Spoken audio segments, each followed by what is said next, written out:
Ер нь манай энэ нэг ийм түүхэн эргэлтийн он жилүүд бол дандаа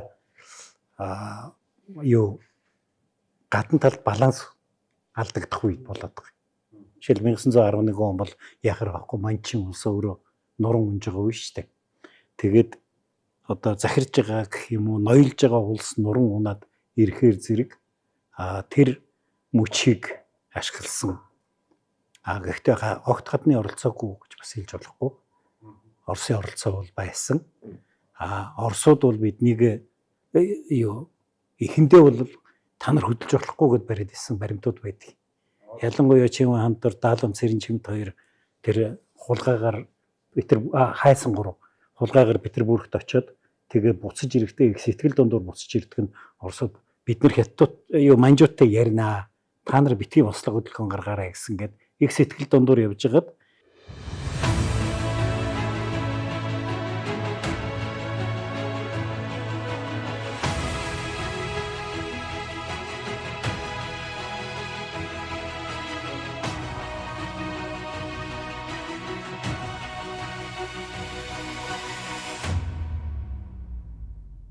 Сайн бацхан сонсогчдоо Монголын гээгцэн түүх подкастын ээлжид буюу 100 дахь дугаар эхэлж байна. Германд үйлдвэрлэв. Эрүүл мэндэд чанарыг Denk Farm. За 100 дахь дугаар минь бас их онцлог. Нэгдүгürt бол энэ 100 дахь дугаар. Анхны дугаар 2023 оны 5 сарын 5-нд эхэлж тавигдсан юм YouTube дээр. За сайн бацхан үзэг сонсогчдоо Монголын гээгцэн түүх подкаст, цуврал подкаст ихний дугаар эхэлж байна. За энэхүү подкастаар Монголын гээгдсэн, гажуудсан, төөрөгдүүлсэн, баларсан түүхийн талаар Монголын түүх ухааны доктор Утганбаяр та бид бүхнийг газарчлан харин мегмар сүрэн миний бие хөтлөгч хийж үзэг сонсогч та бүхний өмнөөс асуулт асууж нэвтрүүлгийг хөтлөнө. Тэгээд өнөөдөр чинь бас 6 сарын 6 гээд 5 оны. Тэгээд бас ийм бахан давхцсан өдрүүдэд манай 100 дахь дугаар эхэлж байгаас тэгээд бас уламжлалт байдлаас арай өөр байдлаар өнөөдрийн нэвтрүүлгийг явуулж байгаа. Манай түүх сонирхдаг болон түүх судлаачид маань энэ нэвтрүүлэгт оролцож байгаа. Тэрийгээр онцлог. За мөн энэ удаагийн дугаарын сэдвийн үед бас их олон маргаантай сэдв рүү, гээгцэн түүх рүү, говьсон түүх рүү орчихгүй тулд 20 дугаар зуунаар хязгаарласан байдлаар тэгтээ тусгаар тогтнолын асуудал. Ийм сонирхолтой асуудал үүсчээд байна. Одоо би энийг бас асуултаа яаж чиглүүлэх бас гайхал байна. Тийм тусгаар тогтнолтой холбоотой их олон цаг хугацаанууд байгаад байгаа юм. Жишээлбэл хроникууд 11 он байна. 19 он байна, 21 он байна. 24 оныг бас тусгаар тогтнолын хөдөлгөөн бас тэрнтэй холбож авч үздэг судлаачид байгаа. Мэдээж 45 он, 61 он. Тэгээд зарим одоо улс төрчд одоо шин чулуун бэлгч юм 1990 оныг тусаар тогтнолын хамгийн гол оргил гэж тооцдог юм судлаачид янз бүрийн байр суурь байгаа. Тэрнээс одоо яг өнөөдрийн хүрээнд аль цаг хугацааны хувьд асуудлууд авч үзгүй. Та ер нь юу гэж боддгийг тухайд тусгаар тогтнолын хамгийн гол оргил цэгийг.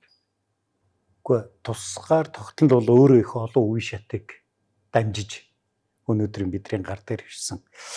Мэдээж хэрэг одоо юу гэх юм те юрэ тусгаар тогтнол тий хууль эрх зүйн хувьд тусгаар тогтнол гэж ярил бас нэг хэрэг яг бүрэн тусгаар тогтнол гэж ярил бас нөгөө хэрэг за бүр яг том утгаараа ярил одоо тусгаар ус дэлхийд байхгүй штэ Америкээс хамаардах улс эсвэл Европоос хамаардах улс ч гэдэг юм уу Оросоос хамаардах улс байхгүй тий бүр хойд солонгос юм хойд солонгос бас хөршөөс хамаарах байхаа нэлийн. Тийм болохоор зэрэг бид нөгөө бүр ингээд цацчихгүй тулд хэдүүлээ хэдэн 10 цаг ярих юм биш үү тий. Телевизийн эфир хязгаартай. Тийм болохоор зэрэг 20 дугаар зууны 2 хувьсгал гээд 1911 1921 гэсэн энэ оюун дээр үйл явдал дээр төвлөрч ярих гэж би бодсон. Тэгээд энэ яриг эхлэхээс өмнө бас нэг зүйл хэлэх хэрэгтэй. Ямар шалгуураар энэ улсуудыг цуглуулсан гэж бас манай үзэгчид сонсогчид шүмжилж магадгүй. Тэг манай одоо үзэгчид сонсогчдын дундаас одоо энэ нэвтрүүлгийг үзээд асуулт асуудаг, санал хэлдэг хүмүүс их олон байдаг. Тэгээд тэрэн дотроос харж агаад бас тийм сонирхолтой асуулт асуудаг, санал хэлдэг хүмүүсээс нь сонгож авсан юм а гэдгийг хэлмээр байна. Тийм болохоор манай үзэгчд ба сонсогчд цаашдаа идэвхтэй асууж идэвхтэй бас нэвтрүүлэгтээ оролцож байгаарэ гэж ингэж хүсэх байна. Тэгээ ягаад 11-21 гэдэг сэдв бас яригдчих болох юм те. Яг бол өнөөдрийн манай түүх бичлэгт бол үндэсний эрх чөлөөний хувьсгал, ардын хувьсгал гэсэн хоёр нэр томьёогоор яваад байгаа. Намайг одоо дээд боловсрол олж явах үед бол 11 оныхын үндэсний эрх чөлөөний хөдөлгөөн 21 оныхын ардын хувьсгал гэж ялгадаг байсан юм. Тэгээ энийг зарим нь болохоор одоо доош нь хийсэн маяг юм ярих гэдэг. Үгүй юм а тэр үеийнхэн одоо нийгмийн одоо бидэнд бол социалист нийгмийн онол зааж исэн үү шүү дээ тий. Тэгээ тэр онолоор авч үзэх юм бол хувьсгал гэдэг бол нийгмийн харилцааг бүр мөсөн өөрчлөхөөр хувьсгал болд юм аа. 11 онд бол тусгаар тогтнолоо олсон болохоос биш өмнө нь феодалын нийгэм яг хэвээрээ үргэлжилсэн юм аа. Тийм учраас энийг эрх чөлөөний хөдөлгөөн гэж үзнэ. Нөгөөх нь бол одоо яалчгүй нийгмийн байгууллага өөрчилсөн учраас хувьсгал гэж үзнэ гэж заадаг байсан. Одоо бол үндэсний эрх чөлөөний хувьсгал гэж нэрлэдэг болчиход байгаа. Тэр нь бол одоо 200 гаруй жилийн турш Манжийн хоёрхолдоор байсан Монгол үндэстэн бие даасан улс болсон гэсэн утгаар нь одоо хувьсгал гэж нэрлэдэг болчиход байгаа юм л да. Тийм болохоор зэрэг 20 дугаар зууны одоо бидний амьдралыг хөгжлийг тодорхойлсон энэ хоёр хувьсгалыг авч үзье. Энд дээр ч бас нэг маргаантай юмнууд бий те. Энэ хоёрыг хоёр тусад нь болгоод ингээд хоёр ном өмчлчих гэдэг нэг бас нэг марзан хандлага бас сүүлийн үед гарч ирчээд байгаа. Ер нь бол би бол өөрөө ямар санаа дэвшүүлж байгаа юм гэхлээр энэ бол ерөөсөө тусгаар тогтнолын төлөөх тэмцлийн хоёр үе шат. Тий. Нэг нь одоо Манжаас тусгаарлахад нэг хэсэг нийгмийн нэг давхарга толгойлж явсан бол 21 онд нөгөө давхарга нь толгойлж гарч ирсэн. Тэгээд энэ хоёр нь хоорондоо бүр хүүн холбоотой энэ хүмүүс хүн гэдэг нь удам сутар ураг төрөл юм бишээ. Ер нь бол хоорондоо холбоотой ийм хүмүүс байсан энэ хөдөлгөөнүүд ингэж явсан юм а гэж. Тэгж л одоо би өөрөө тэгж үздэг. Сая дүнгэж анхны нэвтрүүлэг чинь бүр ингэж явсан шүү дээ. Монголчууд үнэхээр Манжийн даралт байсан уу гэж анхны подкаст тэгж хэлсэн. Та тэгсэн чинь сая 11 онд Манжийн дарлалаас гарсан ухааны мэрчрийн тэгтэл ноёрхлоос тий ноёрхлоо гэх. Тэгтэл эхний подкастын утга бол энэ хоёр ч холбоот нөхөр гүрнүүд байсан гэж улс орнууд байсан гэж таны концепт дэв шүү дээ. Эхний подкастн дээр бол хоёулаа дарлал гэдэг үг бол зохихгүй байна гэдгээр явсан. За бидний ноёрхол зохидог болж байгаа юм тий. Гэхдээ ноёрхол гэдэг чинь одоо юу гэх юм бэ? Дарлаад байгаа юм байхгүй шүү дээ.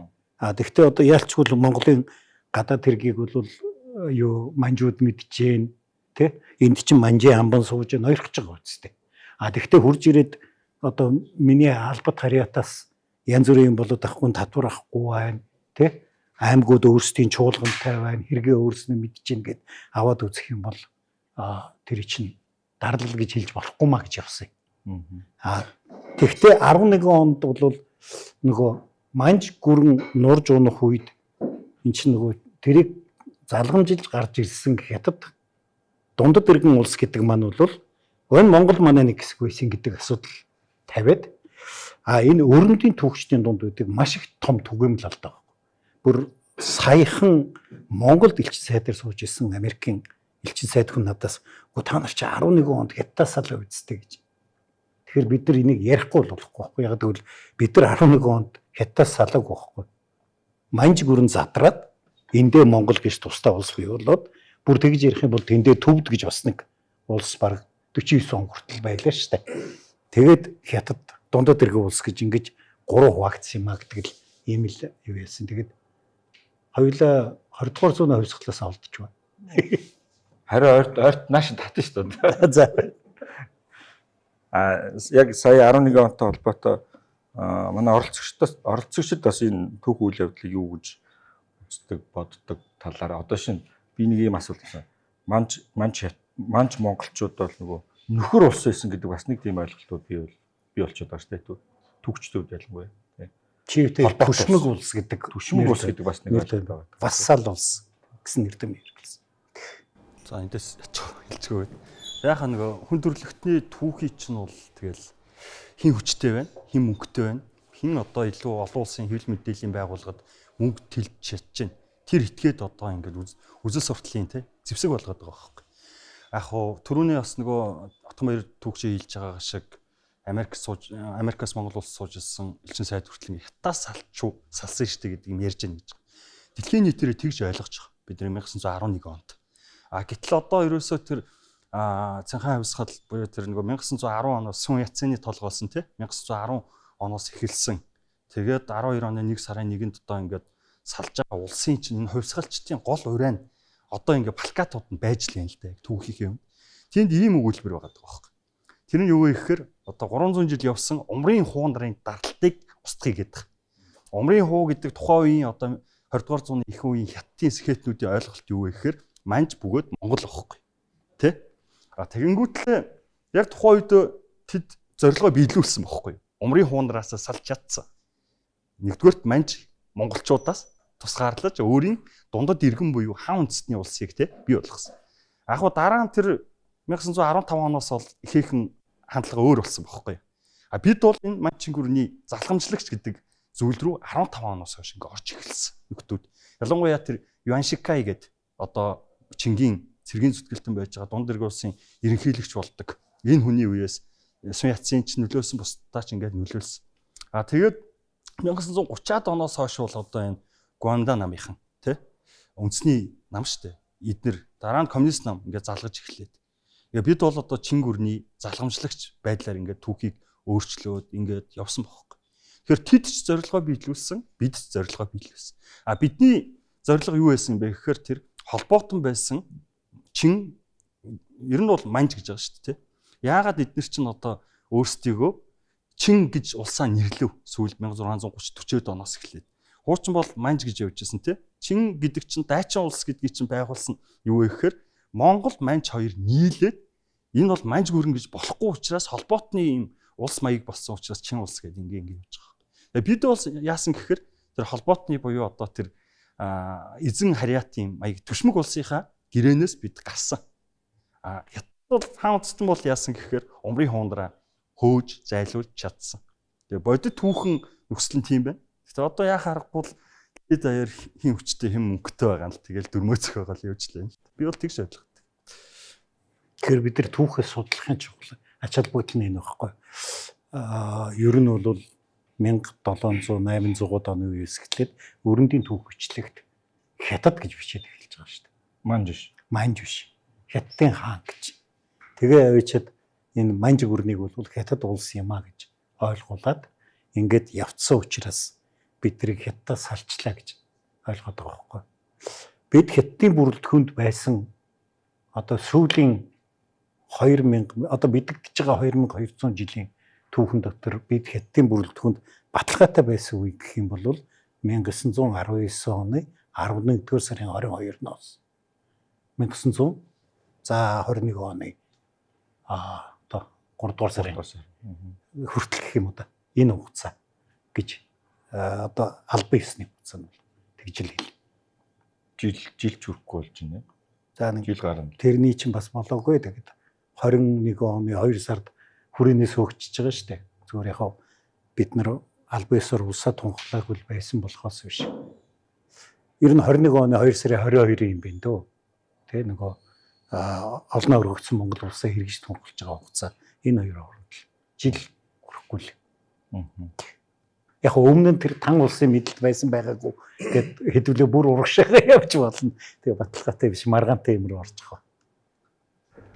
Би энэ дээр бас нэг тийм одоо манжийн үеийг ярих тэр бид нар ингээл бүх монголчууд л манжийн дотор яг нэг статустай байсан юм шиг ингээ ойлгоод байдаг тийм. Миний хувьд бодоход бол өвөр Монгол нөгөө 16 хошууны хэдэн 80 49 80 тийм. Эднэр маань одоо хорчин арчнаа төмдөрөө тэргүүлүүлээд манжийн одоо манж нурхчдын үр удам энэ үед чинь хэн байгаа хаа те хин хунтаж те хунтажтай нийлээд хурал хийгээд хоёр талаасаа бол шинэ улс байгуулж байгаа шүү те. Эндээс нөгөөд нь Монгол гүнж аваад ингээд холбооны улс маягийн Аза тий Абхаа гэж хэлдэг те. Абхаа хаан. Ингээд хоорондоо нийлээд ингээд холбооны улс байгуулж байгаа шүү. Энэ нь бол одоо бидний нэрлээд байгаа Үр Монгол. Одоо нөгөө таны сүүлд яриад байгаа гэсэн яг нөгөө шинэ юуны хянганы 3 мужи орохгүй байгаа шүү дээ. Яг тэр хэсгийн Үр монголчууд маань нийлээд одоо тухайн үед баг Үр халах гэж заримыг нэрлээд байгаа шүү дээ. Эдгээр маань нийлээд манжтай нийлээд чин гэдэг даачин шүү дээ тийм. Ер нь монголоор хятадуудад энэ ч бас нэг юм харагдаад байна. Хятад зориулаад нэг нэр өгдөг. Өөрөөсөө бас нэг дуудахад нэг нэр өгдөг тийм. Монгол бичгээр манжаар бол яг ижилхэн даачин гэж бичиж байгаа шүү дээ. Хятадуудаа л даачин болохоос тийм. Ингээд бас их сонир нэр өгч байгаа. За ингээд гингүүтээ энэ дотор халахууд болоод юу гэдэг дагаар орж байгаа. Одоо энийг нэг зонтог хэрвээ шүхэр гэж харах юм бол эдгээр маань нэг шүхэр барьчихсан тийм үү. Манж Үр Монгол хоёр нийлээд нэг юм даачин гэдэг юу барьц. Даачин гэдэг шүхэр барьц. Тэрүүн рүү одоо тэр улс төрийн шуурга гэдэг юм уу зүүн гар одоо тэр олон янзын нөхцөл байдлаасаа болоод халахууд бол тэр шүхрийн одоо дор ороод шуурганаас хамгаалагдаж байгаа тийм. За яг энтэй ижилхэн үйл явцыг нь бол нөгөө юунд болж байгаа. Хошуудын хаант улс тийм. Хошуудын хаант улс бас л зүүн гараас имэж агаал энэ дээр их тодорхой хэвсэн байдаг чинь зүүн гарын зэрэгээрээ тэнцээ манжийн төлөөний ноён сууж байгаа гэдэг гэх тийм. Тэгээд нөгөөдхнүүд чинь бас л яг ижилхэн халахтаа ижилхэн шалтгаанаар тэр зон дотор ороод зогсож байгаа хөөх тийм. Гэтэл цаана байж байгаа зүүн гар улс энэ үед бол яг жинхнээсээ эзлэгдсэн юм одоо юу гэдэг цэргийн хүчинд автаж эрх мэдэлд нь орсон, эрхшээлд нь орсон хүмүүс бол ганцхан зүүн гар улс болж харагдаж байгаа байхгүй. Ингээд тэр эднэр бол өөр гэрээгээр өөр нөхцөлтөөр манжийн төрийн дор бол орсон байна. Бид нар халахууд юу гэдгийг ар халахууд бид нар орохдоо ямар шалтгаанаар орсог тэр хамгаалуулах шүү дээ тийм. Энэ нь 21 онд бол үнэхээр дуусгар болсон харагдсан тийм. Юу гэх тэр өөрсдөө тэнцээ төртөөгөө байх уу үгүй нь харагдах болсон. 11 онд шүү. 11 онд уучлаарай 11 онд шүү тийм. Өөрсдөө төртөөгөө байх хэсгээр харагдахаа болсон. Манайхан чи бичиг өгж явахдаа гоё өгж байгаа шүү тийм. Хамгаалъя хааныгийн хамгаалъя бид нар зэвсэг өгөөч бид нар зэрэг цуглуулсан өдөр очиод хамгаалаатгий гэдэг. Мэдээж зэвсэг өгөхгүй. Тэгэнгүүт нөө за та нар хаанаач хамгаалж чадахгүй мэн одоо тэгвэл бид нар гэрээнээсээ гарыг бид нар тусдаа гарыг гэсэн энэ концепц нь энэ бол зөвхөн халахуудад л хэрэгжих боломжтой. Ар халахад л хэрэгжих боломжтой концепц байгаа байхгүй тийм. Гэтэл чи юу гэдэг нь өөр Монгол руу хил даваад халахын хилийг даваад орох юм бол энэ юу ч бүтгэ болчихж байгаа байхгүй. Заалтнаас зорчигдод. Манай ванч нөгөө мэрэгжлийн түүхч. Та хажууд нь аль нь ч зүрх. Би ерөөсөө юу гэж ойлгохгүй. Ил нарийн юм яриад байна. Их л чухал юм яриач гэсэн гэж. 11 оны хувьсгалыг бол би хамгийн том далаастай явсан зүйл юм болов гэж бодоод байдгийг. Гол нь нөгөө хоошоогоо болохоор дандаа тогтсон форматаар ч юм уу ингээ явсан үйл явдлууд юм шиг харагдаад байдаг. Хойш үед цаг хугацааны үед юм уу 19 оных, 21 оных, 24 оных, 45 оных, 61 оных гэх юмшлингээр тэгээд 90 он хүртэл одоо бас бид нар чинь бас нөгөө орос хэлнээс өөр хэл үзэх бараг намын хяналтанд ор байлаа шүү дээ. Тэр чинь Франц хэлч гэдэг юм уу, одоо англи хэлч гэдэг юм уу. Улс төрийн хувьд боломжгүй. Тий, улс төрийн хувьд бол боломжгүй. Монгол Улсын их сургуулийн бусад хэлний ангиуд чинь бол зарим нь бол бараг хаалттай ч явж исэн гэж сонсогдтыг. Тэгэхээр 11 оны хувьсгалыг би бол юу гэж хараад байдаг вэ гэхээр бас манайхан гэрийн сургалтаар маш өндөр тухайн үеийн хэмжигдэхүүнээрээ маш өндөр боловсролтой байсан болов уу гэж би хараад байдаг байхгүй. Хамгийн эхлээд манж хэл үзэж байгаа юм тэр чинь. Дараа нь төвд хэл, хятад хэл тийм ээ. Тэгээд орос хэл. За даже бүр зарим нь япон хэл тий. Чин Японд анзаас ахвала тий. Тэгэхээр энэ олон мэдээллийг одоо тэр үед ингээ боловсруулж дүн шинжилгээ хийгээд Чинхан хувьсгалын хэдхэн хоногийн өмнө хувьсгалаас хэдхэн хоногийн өмнө ингэж өөртөө ингээ зарлж чадсанаар бол маш тийм оргил үе ийсэн байхаа гэж боддоо шүү дээ. Би ямар нэгэн гадны нөлөөгөө зөвхөн монголчууд хоорондоо ингэж эвсэж маш нэгэн зорилгодоор ингэж тусгай тогтнолоос эргэж чадсан. За энэс хоошхоо оргил үйл явдлууд гэхээр дандаа нөгөө гадны улсын юм төлөөний одоо юу гэдгийг улс төрийн шахалтаарч гэдэг юм уу ийм өнцгүүд байгаад байгаа шүү дээ тийм ээ. Монгол Ардын хувьсгал намын Монгол Ардын намын хурлууч гэдэг юм уу те хэмжлэнгээр 1924 оны 24 оны тий 28 оны бас үйл явдлыг таяр бас яриадсэн тийм ээ 28 оны нөгөө төр эргэлт хэмжлэнгээр тэгэхээр энэ нь бол гаднаас нөлөөлсөн цэвэр бид нэр өөрсдөө яг бодож боловсруулаад үйл хөдлөл хийсэн ан бас 11 оны болов уу гэж би хараад байдаг. Тэгээ дээр нь бас манайхан нөгөө огт боловсралгүй мэдлэггүй одоо баг зарим түүх хөшлөгтөр тэмбүүндээ баригдсан тэр үндэстэн байхад инглээ тэглээ гэдэг би тэрний бас эсрэг байгаад идэг байхгүй. Тэр олон хэл мэддэг хүмүүс тэр олон газраас мэдээлэл цуглуулад тэгж хөдөлж чадсанаар гайхамшигтай үйл явдал болсон бахаа л гэж байна. Миний хувьд. Богдын бойжуулсан залуучууд. Одоо жишээлбэл Солин Данзан. Энэ хүн одоо нарийн судлал Японд пүүстэй байсан итгээд байгаа. Японд Данзан. Солин Данзан гэхэд харьбинд Америк, Хятад монголчуудын нийлсэн пүүстцийн хувь эзэмшигч итгээд байгаа. Тэгжиж Харли Дэвидсон унаад байгаа хөөхгүй. Яагаад намын одоо лидер болоод байгаа юм гэхээр чинь кэштэй байгаад шүү дээ. Тэ? Мөнгөтэй байгаад байгаа. Ардын намын анхны тамгын юм бүгд Данзангийн зандан ширээний хөдөлгөөн улс төрийн геополитикийн эрх ашиггаа учраас санхүүжүүлж байгаа шүү дээ. Түүнээс ингээ худалдаа юмар санагдаад ч юм уу. Тэгэхээр энэ эхлээд нэгдүгээр санхүүжилтийг улс орны үндэсний юм уу эрх ашиг явж байгаа байхгүй юу? А тэр хүрээндээ тэр эрх ашиг хэрэгжүүлэхдээ санхүүгийн тусламж юм уу, соёлын тусламж юм уу харилцаа холбоо үзүүлж болно. Мэргэн сайд Агдам буугийн амар сангийн тэргүүн түүхийн ухааны доктор Отгон Баярын Монголын гээгцэн түүх цовруулын шин дэвтэр болох Монголын гээгцэн түүх 3 ном хэвлэгдэн гарч уншигч таны гар дээр хүрч байна. Их түүхээ судалж эрдэм мэдлэгээ зузаалцгаая. Энэ бас нөгөө янз янзын салбараас ирсэн улсууд болохоор их сонирхолтой өнцгүүд харагдаж байна. Зүгээр нэг зүйлийг хэлхэн зүйтэй баг. Ер нь манай энэ нэг ийм түүхэн эргэлтийн он жилүүд бол дандаа гадна талд баланс алдагдах үед болоод байгаа. Жишээл 1911 он бол яхаар байхгүй манчин улс өөрөө нуран унж байгаа үе шүү дээ. Тэгээд одоо захирж байгаа гэх юм уу, ноёлж байгаа улс нуран унаад ирэхээр зэрэг тэр мөчийг ашигласан. Гэхдээ огт гадны оролцоогүй гэж бас хэлж болохгүй. Оросын оролцоо бол байсан.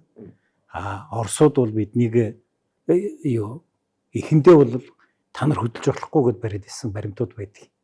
Ялангуяа Чимэн хамтар Даалам Цэрэн Чимт хоёр тэр хулгайгаар хайсан гурав хулгайгаар Петербургт очиод тэгээ буцаж ирэхдээ их сэтгэл дундуур буцаж ирдэг нь Оросууд бид нар хятад манжуудтай ярина. Та нар битгий бослого хөдөлгөөн гаргаарай гэсэн гээд их сэтгэл дундуур явж хагаад тэгээд бүр хүй гэхийн завдлаггүй нөгөө манж гүрэн нурж унаад тэгээд нураад унан гут нь Оросууд нь одоо та нарыг дэмжин шүү гэд өөрчлөгдөд явцсан тийм тал байдаг. 21 он гээд аваад үзэх юм бол бас юу штэ.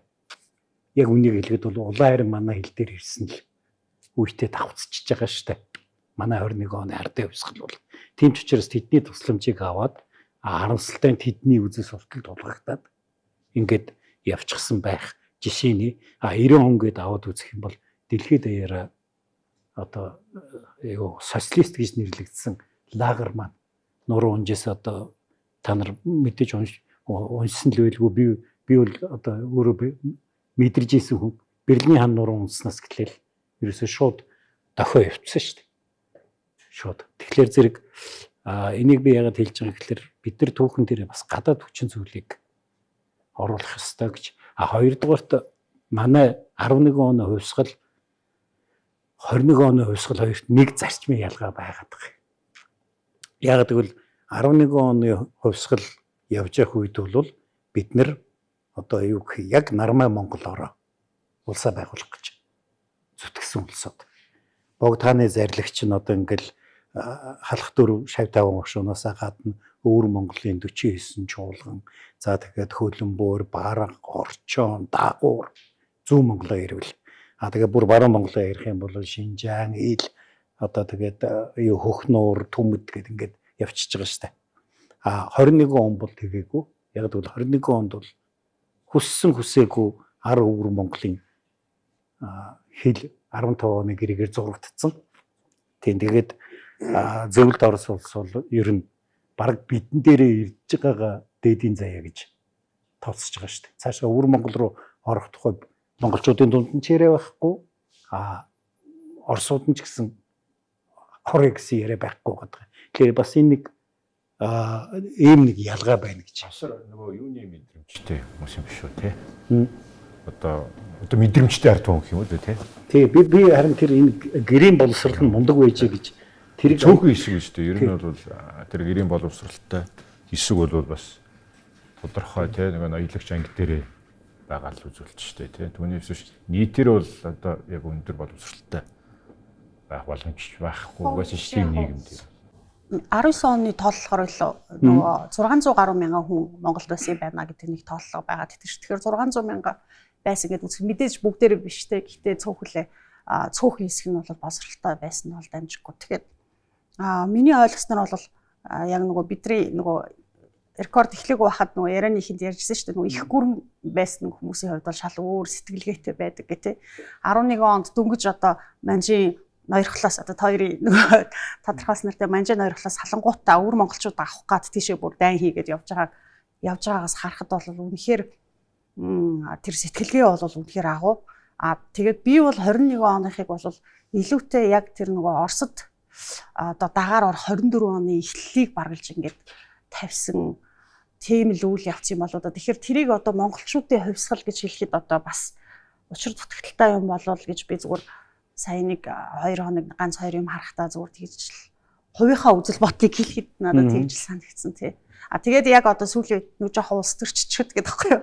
Монгол Ардын намчууд 2004 оноос эхлээд 3 сарын 1-ний бол эх орончдын өдөр гэдэг ингээд тэмдэглээд хэллээ шүү дээ тий. Багван тухай ерөнхийлөгч байсан уу тэр үед тий. Багван тухай сүүлийн жил байсан баг. За тэгээд тэр 3 сарын 1-нийг эх орончдын өдөр гэж зарласан боловч яг 3 сарын 1-нд нь үнэндээ Монгол нутаг дэвсгэр дээр биш одоо Оросын нутаг дэвсгэр дээр тэр хурал нь болсон байх жишээ тий гэд ингээд Монгол Ардын нам ингээд нөгөө түүхийг ингэж дахин өөрчлөх өөрчлөхдөө дахиад өөрийнхөө талд өөрчлөх дахиад магадгүй тэрэн дотор нь Оросын нөлөөлөл байж болох юм хардлага тэлээ би чи нөгөө хартаа өмч. Гэхдээ нэг юм хэлхэн зүйтэй байхад энийг тойроод хүмүүс бас тухайн үед их шүмжилсэн юм а. Эх орончдын өдөр гэд нэрлэлчлээ. Одоо бусд нь биш юм уу? Энтер гэдэг ч юм уу. Гэхдээ тэгээд одоо харцлын өдөр чи хэзээ вэ? 4 сарын 7. Биш ээ. Нэг 12 сарын 6-ныг арчлын өдөр гэд нэрлэлсэн штэ. Тэгээ бусд нь арчлагч биш юм уу бүгд хэрвээ тэр аюугаар ярил. Тэгэхээр цөмөрөө энэ нэвтрүүлэг рүү улс төр чийлж орж ирэхээр байлээ. Зөвхөн ер нь бол 21 онд нэг том ялгаа байсан юм байна гэж би хардыг. Юуг бол хягтыг чөлөөлсөний дараа ардын төр засгийн газар байгуулагдаад тэгээд бодоогоор дамжаад хүрээнд байгаа засгийн газраас би борооно гэж хэлэхгүй байгаа шүү. Яг гэвэл бороон ардан цэргийн хүч байсан болохоос засгийн газар нь бол цэвэр монголчууд ч дээ. Ерөнхий сайд нь одоо жалхан цутагт байсан гэдэг ч юм уу. Тэгээ бодоогийн авчирсан бичгэн дээр бол ерөнхийдөө маш ойлгомжтой хэлж байгаа шүү дээ. Цөмөрө чөлөөлөгдөн гэсэн чөлөөлөгдцөө. Тэ? Одоо зорилгоо биелүүлчихлээ. Богдхан хаан ширээндээ залагдсан уу? Залагдцаа. Одоо та нар наашаа хурж ирээд энд одоо ямар сайдны асуудал авмаар байна.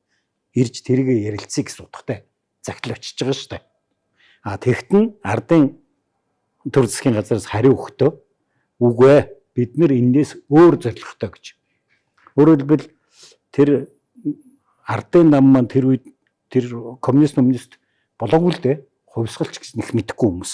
Гэхдээ тэд нар ардын эрхийг тогтооно гэдэг үг байнга яваад байгаа. Өөрөөр хэлбэл ноёдын засгийг солино. Ардын эрхийг тогтооно гэж. Тэгэхээр зэрэг энэ бол одоо би бол хувьдаа юу гэж үздэг гэхэлэр үндэсний эрх чөлөөний хөдөлгөөний дараагийн үе шат тэр хойдлын нөхдүүдийн эрхэнд орсон гэдэг бол 20-од оны сүүлээс болсон үйл явдал. 24 оноос. За 24 онд бол 5 сарын 30-нд зөвлөлт хятадын гэрээ байгуулагдаад Монголыг хятадын нэг хэсэг зөвлөлт Орос улс хөтөлж өрсөн. Тэгээд тэр үеэс эхлээд бид нэр хөссөн үсээгүй одоо яг хятадын нэг бүрэлдэхүүн болчихгүй л гэвэл энэ улсыг дагахаас өөр замгүй гэдэг сонголт руу орсон. Тэрнээс биш би бол жишээл 24 онд Монголын удирдлагт байсан хүмүүс гинт нэг өглөө коммунист болоод тэгсэн юм бол ерөөсө байхгүй гэж хувьдаа боддгийг. Бидний коммунист болгосон үе гэх юм бол за бүр ярих юм бол 50-аад он. Тэг ялч байхгүй зөвлөлт улсад очиж сураад төгсөөд тэр он л үзэл сурталын сураад ирсэн хүмүүс чинь юу яаж тэр хүртэл бол аялдан дагалдах маягийн улсууд. Тэгээ аялдан дагалдахар чинь бүр Оросуудаас илүү хувьсгалч болоод тэгээд 30 оройн бослого руу яваад орсон шүү дээ. Тийм ч үе бас байсан гэдгийг хэлэх хэрэгтэй баг. Тийм болохоор зэрэг бид нар шууд ингээд 21 онд нэг часуулан хүмүүс хурж ирээд болцсон гэж бас үзэж болохгүй л дээ. Энэ дээр саналаа хэлэхэд яг нөгөө бид нар чинь 90 он хүртэл өөрийн түүхээ зохиогоо гэж хаад тэгээд монголчууд өөрсдөө үндэстнийхээ хувьд түүхээ зохиох процесс одоо л үргэлжлэж байна л таамаглалтай 30 жил үргэлжлээ бичих их удаан байгаа. Тэрэнд хэрэгтэй танаа нэг юм байх гэж бодож байна. Яг нь ер нь манай түүхчдийн дунд байдаг нэг асуудал байгаа. Сэтгэлгээний ихэнх түүхчд одоо ингээд шийдвэр гаргаж байгаа ч юм уу нөлөө бүхий академи ч юм уу доктор юм ихэнх түүхчдийн хувьд вөхөр илүү социалист формационоор бичдэг. Тэгээд тэдний хувьд бол хувьсгал гэдэг бол одоо энэ нийгмийн хамгийн том хөдөлгөөн. Тусгаар тогтнолынх бол тэрний арай доор. Тэгэхээр ингээ 11 оны ихийг хөдөлгөөнгөөр нэрлэж гар тэдний бодлоор нөгөө нэг хувьсгалаас доошоо очиж мяа олчих гээд байдаг. Ингээд нэг юм сэтгэлгээний асуудлаас болов уу харж байгаа өнцгөөсөө болоод хувьсгалын хөдөлгөөнөө дэмий юмдар маргаад байдаг. Гол нь альж үндэсний хувьд тусгаар тогтнол бол одоо хамгийн том процесс. Тэр орн нийгмийн ямар одоо бүтэц өөрчлөгдөх нь тэр дараагийн асуудал байхгүй. За нэгдүгээр тийм соёлын асуудал байна. Тий хоёрт нь бол яг хуу сүүлийн нэг 100 жил бол нэг геополитикийн нэг том 3 том өөрчлөлт явлаа шүү дээ. 11 онд ч явлаа, 20 онд явлаа, за 90 онд явлаа. Тэгээ энэ бүгд дээр чинь яг нөгөө тэр геополитикийн өөрчлөлтийг монголчууд маш сорогоор мэдрээд дандаа нэг юм тодорхой том хувьсгалууд ч юм уу том хөдөлгөөнүүд ингээд хийгдсэн байгаа. Тэрний одоо их нь 11 он бохгүй. 11 он дэлхийд дээр юу болсон мөр холбооны эзэн тулсууд задрах процесс явсны нэг нь манч дайчулсан ш та нөгөөх нь одоо Австри-Унгарын эзэнт гүрэн гэх юм Орсын эзэнт гүрэн гэдэг тэр том задралууд тунд жижиг үндэстнүүд дэлхийн газрын зурган дээр дахин гарч ирж байгаа байхгүй. Тэр процесс чинь өөрөө манад яаж явж байгаа нэхээр нэг 11 оны одоо үндэсний хувьсгал эдгээр явж байгаа. Тэр би тантай тэрнээс сар нэг 11 оны хувьсгал болвол Нарман Монгол үлдэл санаан дээр явсан. Бүх монголчууд тийм ээ одоо нэгдмэл Монгол улс байгуулагдах хувьд санаа явж байгаа. За 21 оных бол бас асуудал нь ихээр бас л дэлхийд дээр том геополитик өөрчлөлт явагдаад бүгд найрамдах буюу тийм републикийн 90 үе явлаа шүү. Тэгээд тусгаар тогтнох зорилготой хэдэн Монгол очихоор Оросууд өөдөөс нь юу тулгасан бэ гэхээр зөвлөлт маягийн бүгд найрамдах систем тулгаж байгаа байхгүй. Тийм учраас ирээд нөгөө нэг хамтарсан засгийн газарт орохгүй барихгүй бид нар өөр зорилготой.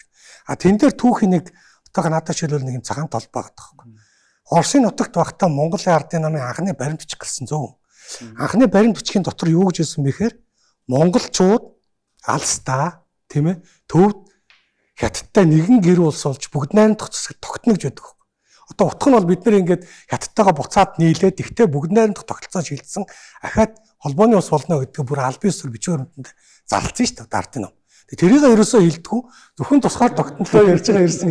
Тэгэхээр одоогийн одоо юугаар харах юм бол эн чинь бид нар тусгаар тогтнолд явсан юм уу? Хятадтай нийлж энэ тийм бүгд найрамдах улс байгуулахаар аль биесний бичвэр хэмтэнд оролцлоо шүү дээ. Тэгэхээр одоо тэрийг юуг тайлбарлах юм бэ? Подкаст дээр ийм асуулт асууж болохгүй. Наадах ч энэ 100 дугаарт ерөөсөө асуухгүй тойроо. Юу штэ. Юу хэрвээ нэгэнт ийм түүх рүү ярих гэж байгаа бол бүтэн ярих хэрэгтэй. Хэсгийг орхиж ерөөсөө болохгүй. Тэгвэл одоо намын анх дугаар их хурлын протоколуудыг унших хэрэгтэй. Энэ эрмэл зэх 10 зүйлийг анхны ихийн гаргасан хүн бол Цэвэн Жамсраана. Цэвэн Жамсрааны энэ үгийг оруулаад тэгээ хурал дээр энийг тойрсон маргаан үүсээд тэгээд Цэвэн Жамсраана тэр өгүүлбэрээ тайлбарлахдаа энэ бол дайын дэлхийд бүгд найрамдах улс тогтоод ингэж одоо маргааш хитэн бүрэлдэхүүнд орно гэсэн үг биш ээ гэж. 21 онд тэмцэл өрнүүлж яхад бол бүх хүмүүс автоном гэж ярьж ирсэн. Автономт ирэхээс сэргэнэ гэж. Яг л 19 онд тэрийг аваа хийсэн. Тийм. Тэгээд тэрийгэл сэргээх тухай бодоод байгаа хүмүүс аахгүй. Тэгээд тэрийг нь томьёолж авчиж хийхдээ тэгж хийгээд тэгээ эн чи одоо яахлаар ийм юм болчих уу гэд наануу санаа гэхдээ Цэвэн Жамсраана өөрөө тайлбарласны тэр тэмдэглэл дээр Орос их дээр нь байдэ. Энэ бол дайын дэлхийд одоо баг коммунист хувьсгал гэж хэлээгүй гэдэм аа зүгээр дайын дэлхийд нийгмийн шудраг ёс тогтоод ингээд бүх ард түмнүүд нэг айлгэр болсон байна. Болох асуудал юм а гэж. Тэгж тайлбарлалцж оруулсан байдгийг. Тийм болохоор зэрэг энэ нөгөө нюансуудыг нь яахгүй бол дундаас нь нэг юм сугуулж. Би бол энэ дээр ариун өөр бодлоо байгаа байхгүй. Доктор юу юм шиг. Монголчууд ч бол ер нь гар бариад бугу барьдаг үндэстэн шүү дээ. Жон даавардаг. 89 он 90 оны ихэнд бол манай арчлагчид социализмыг сайжруулах гэж хэлсэн байлээ шүү дээ. Тэ? Тэгээд дараа нь одоо либерал, либертар одоо барууны консерватив энэ чиглэл рүүгээ явсан. Яг тэгэхээр тухайн үед одоо тэр хувьсгал санаачилж байсан хүмүүс нь ч одоо тэ баруун руу явах тэр онл номтой танилцах боломж нь байгаагүй. Тэгэхээр 20-од оны үеийн хувьсгалчид ч гэсэн нэг тиймэрхүү л байгаа. Гэхдээ нэг зүйл яг би яг худалдааны чиглэлийн юм болохоор надаа энэ хувьсгалын санхүүжилтийн асуудал аягүй сонирхолтой байдаг байхгүй. За Цянхай хувьсгалын үндсэн санхүүжүүлэгч нь хэн байсан бэ гэхээр тэр боловсон хүчин цөм нь Японд төгссөн, Японд амьдарч ирсэн хятад. 1905 онд одоо хаант Оросыг ялчихсан. Манж Чинг одоо задлах замаар их газар руу Аз руу давших сонирхолтой яг үндсэндээ энэ чинь Японы мөнгөөр хийсэн. 17 оны хувьсгалыг бол нуугаад ах юм байхгүй шүү дээ. Дэлхийн 1-р дайнд зодолж исэн Германы, Австрийн мөнгөөр л хувьсгал хийсэн шүү дээ. Тэгэхээр ингээд одоо Ванчиг доктор та хэд одоо мэрэгжлийн түүхчтэй би буруу ирвэл бас залруулаарай тий. Одоо үндэсний номын санд нэг улаан хацарт гэдэг нэг бичиг баримт байх хэвээр тий. Би буруу санаагүй бол тэр бол Английн үндсэн хуулийн тий орчуулга байгаад байгаа шүү дээ. Тэр чинь одоо юун Богд хаант Монгол улс байгуулахаас өмнө манайх одоо Британий эзэнт гүрний үндсэн хуулийг орчуулж ирсэн. Тэгэхээр энэ 11 орны эрхчлөөний хувьсгал, үндэсний тусгаар тогтнолын хувьсгалд хүрэхэд манай үндэстэн бол үндсэндээ энэ нөгөө Харт амхны 1-2 дугаар дайны дараагаас буюу 1860-аад оноос эхлээд бэлдсэн юм уу гэж нэгдүгürt харагддаг. Тэр чинь нэгдүгürt яаж юм нэхэр энэ нөгөө богдыгоо Монгол болгох асуудал байгаа. Тэдгээр Монгол дотроос богд тодруулах боломжгүй учраас тэр хүүхдийг хэрхэн Монгол болгох вэ? Хоёрдугаарт одоо энэ гадаад талд яаж ийн хэмжээд ирэх юм уу ийм одоо засаглалын хэлбэр учраас бид одоо энэ хаан засаглалуудыг судалж ирсэн байна. Гуравдугаарт энэ санхүүжилтийн асуудлууд аягүй сонирхолтой байдаг байхгүй. Хувьсгал болгон хөдөлгөөн болгон улс төрийн үйл явц болгон артаа бол санхүүжил мөнгө байдаг гэдгийг бид нар аягүй сайн ойлгох хэрэгтэй. Тэгээд манай үндэстний түүхэнд ерөөсөө одоо яг Монгол Улсын их сургуулиас яасан ботууд байгаа шүү дээ. Монголын одоо эртний улсуудаас хийж байгаа энэ ботууд дээр ном гаргаж байгаа, түүх судалж байгаа хүмүүсийг би буруу гээгүй. Гэхдээ би илүү худалдааны талын юм болохоор энэ эзэнт гүрнээс хойш явж байгаа түүхийн номууд дээр бүлэг болгоны хамгийн төгсгөлийн хэсэг дээр Монголын тухайн бүлгийнхээ эдийн засаг худалдааны түүхийн хэсэг оруулдаг байхгүй. Тэр нь маш бага.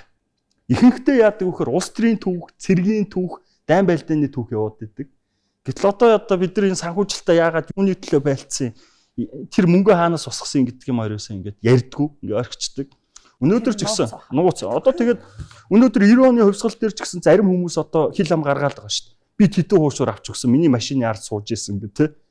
Тэр чинь санхүүжилтийн асуудал яриад байна шүү. Тэр бид нар энийг айгүй тодорхой болох хэрэгтэй. Тэгэхээр яг 1911 онд хүртэл бол энэ санхүүжилтийн үндсэн одоо суурь бол юу вэ гэхээр нэгдүгээрт энэ нөгөө их шав жас.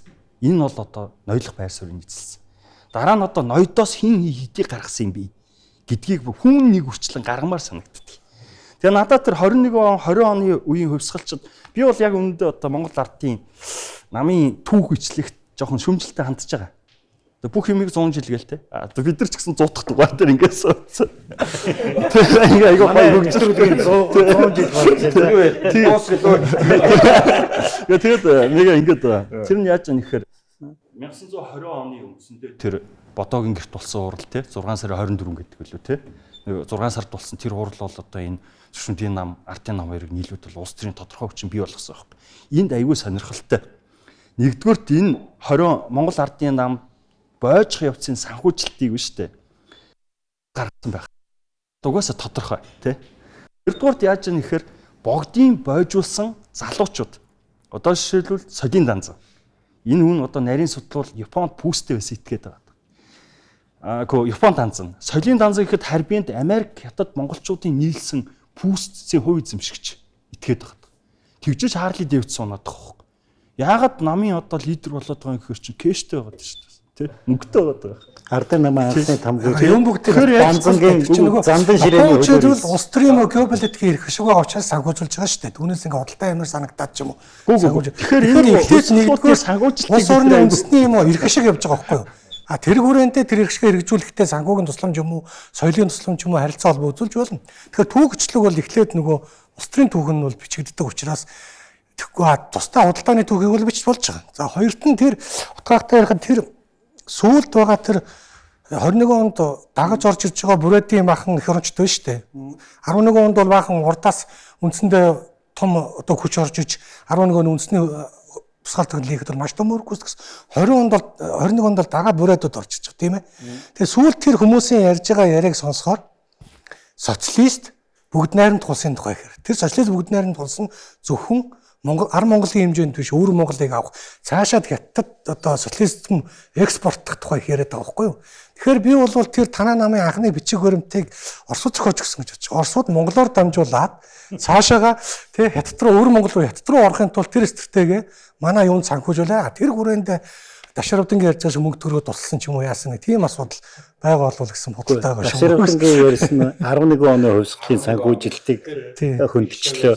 21 он бол угаасаа ойлгомжтой шүү дээ. Зөвлөлт Орос руу тусламж гуйх гээд явсан зэвсгээс гадна мөнгө одоо байсан л байгаа шүү дээ.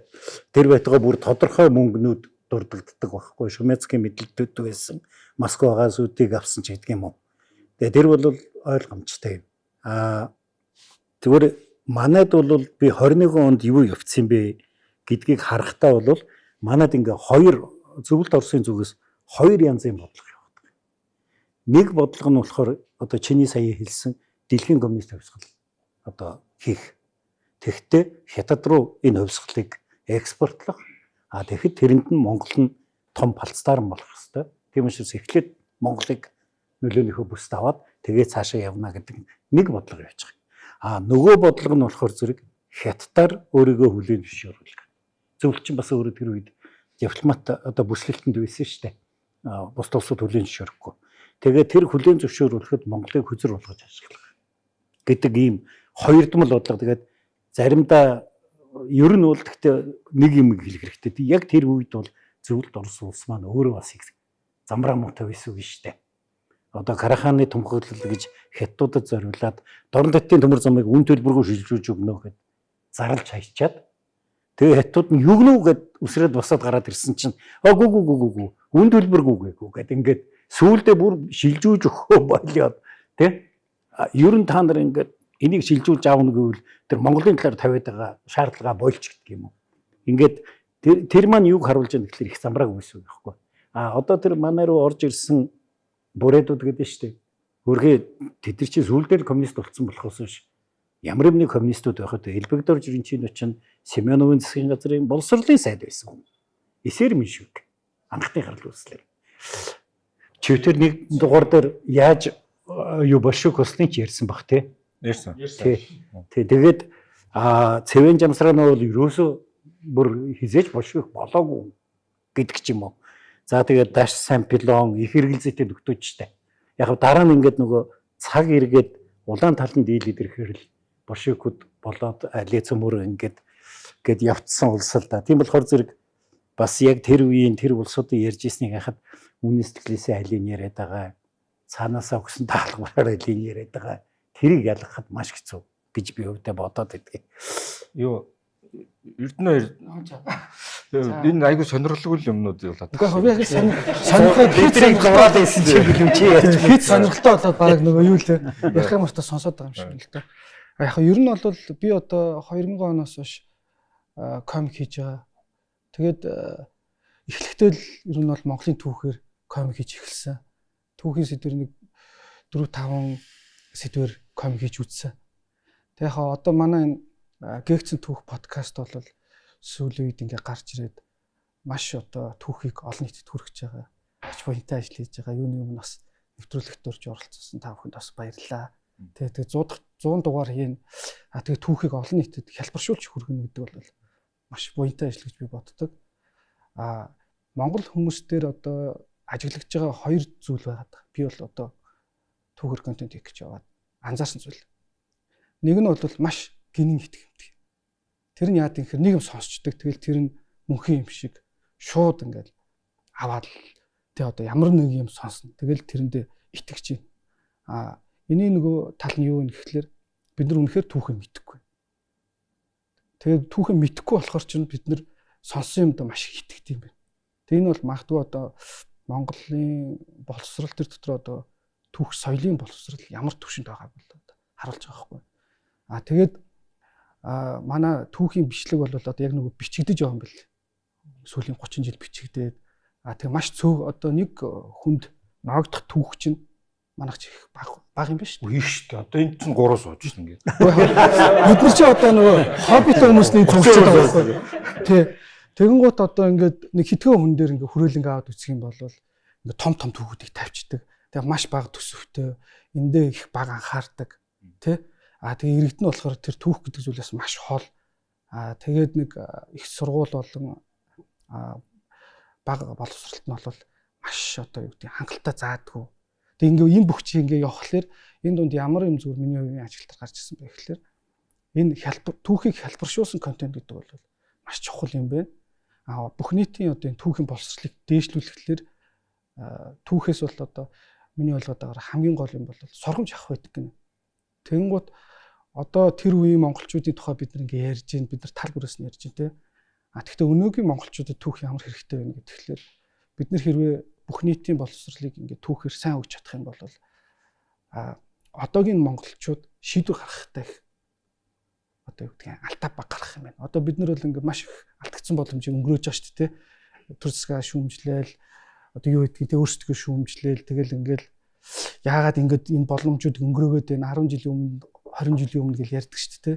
Тэгэхээр энэ улсын тусгаар тогтнол хөгжилд бол түүх тэр тусмаа одоо боловсролтой сайн шингэснээрээ иргэдэн тийм их оронч тусгаар тогтнолын үн цэнийг мэдэрдэг зөв шийдвэр гаргадаг хүмүүс болт юм байлээ. Тэгэд 100 дахь дугаараа хийжгаад баяр үргээ маш их одоо ажил гэдэг бол би одоо нэг өөрөө энэ чиглэлийн сонирхтойгны хувьд хараад боддог. Тэгээд Монголд одоо түүхийн чиглэлээр контент хийж маш цөөх хүмүүс байгаа. Тэр цөөх хүмүүс бол ер нь ингээ харахад бол дандаа л бор зүрхээрээ тий ингээд өөртөө сонирхлоор ч юм уу. Тэгээд тэр гарч байгаа зүйл нь эргээгээд харахад дандаа л нийгэмд чиглэсэн байж таардаг.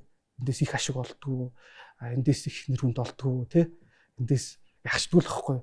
Тэгэхээр би бол одоо энэ завшааныг ашиглаад үзэгчтэй хандаж хэлэхэд бол ер нь бол түүхээр юм гарч л байвал сайн. Их баг нь хамаагүй, буруу зүйл нь хамаагүй. Бид нэг сэдвийг тойрж аваад аруулаач юм уу 100 ярьсан ч гэсэн тэрийг бол бүтэн ярьж чадхааргүй юм бэл. Тэгэхээр олон өнцгөөс нь аваад тодорхой түвшинд нь ингээд хийгээд байх нь маш хэрэгтэй. Тэгээд ялангуяа одоо гээгцэн түүх подкастн дээр нэг гоё контент байдаг. Тэр нь бол нөгөө гадны хийсэн контентуудыг авч задлж ярьдаг. Тэгээд тэр бол маш ач холбогдолтой. За ялангуяа одоо манай хоёр хөрш бол тасралтгүй түүхийн контент хийдэг. Тэрэн дээр нь одоо бид нар тасралтгүй муу хүмүүс байдаг. Бид нар бол маш бага түүхийн контент хийдэг. Бага хэдэн түүхийн контентууд бараг барьж идэх нь холгүй байдаг тий.